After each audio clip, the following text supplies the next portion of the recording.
بسم اللہ الرحمن الرحیم۔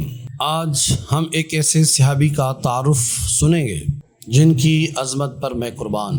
ایک روایت کے مطابق قریش نے حبشہ سے مسلمانوں کو واپس لانے کے لیے جن سفیروں کو روانہ کیا، ان میں آپ رضی اللہ تعالیٰ عنہ بھی شامل تھے، مگر اللہ رب العالمین نے آپ پر خصوصی کرم فرمایا اور آپ نے تابعی حضرت نجاشی بادشاہ رضی اللہ تعالیٰ عنہ کے ہاتھ پر اسلام قبول کر لیا۔ پھر مدینہ حاضر ہو کر مکی مدنی سرکار صلی اللہ علیہ وسلم کی زیارت سے مشرف ہو کر درجہ صحابیت پر فائز ہوئے۔ یہ تاریخ اسلام کا ایسا منفرد واقعہ ہے کہ کوئی شخص تابعی کے ہاتھ پر ایمان لائے اور بعد میں مرتبہ صحابیت سے مشرف ہوا ہو۔ وہ عظیم صحابی کون تھے؟ حضرت سیدنا عمر فاروق رضی اللہ تعالیٰ عنہ کے دور خلافت میں ایک سال سخت قحط پڑا۔ امیر المومنین نے مصر کے گورنر کو فرمان بھیجا، جب تم اور تمہارے ملک والے سیر ہو تو تمہیں کچھ پرواہ نہیں ہے کہ میں اور میرے ملک والے ہلاک ہو جائیں، فریاد رسی کرو، حاجت روائی کرو، مدد کو پہنچو۔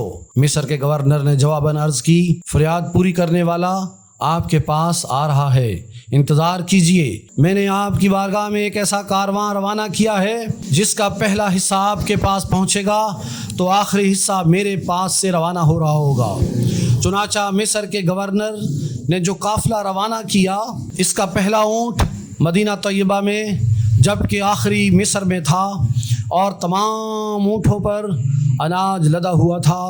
امیر المومنین نے وہ تمام اونٹ تقسیم فرما دیے۔ مصر کا وہ گورنر کون تھا جس کے لیے یہ فرمان رسول صلی اللہ علیہ وسلم تھا، بے شک یہ تجھ سے اور تیرے رسول سے محبت کرتا ہے؟ اور دوسرے مقام پر یہ فرمان کس کے لیے تھا کہ بے شک قریش کے نیکوکاروں میں سے ہیں؟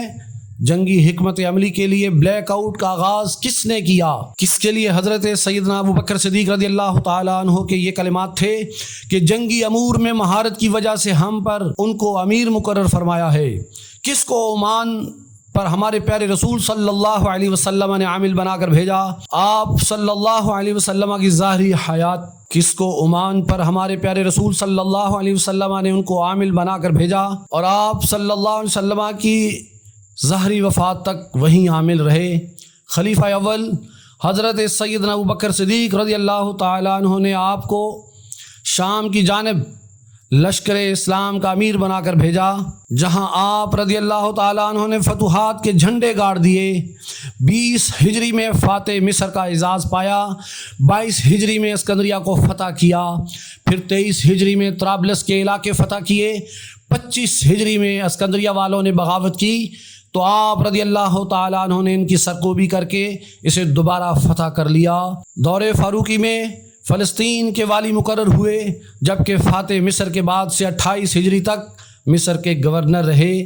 حضرت سیدنا امیر معاویہ رضی اللہ تعالیٰ عنہ نے آپ کو 38 ہجری میں دوبارہ اس عہدے پر فائز فرمایا، جن کی روایات کی کل تعداد احادیث رسول صلی اللہ علیہ وسلم 37 ہے۔ تو آپ رضی اللہ تعالیٰ عنہ نے یہ وصیت بھی فرما دی کہ میرے کفن میں تاجدار رسالت صلی اللہ علیہ وسلم کے منہ مبارک بال مبارک کو رکھ دیا جائے تاکہ مجھے قبر کی مشکلات سے آسانی ہو۔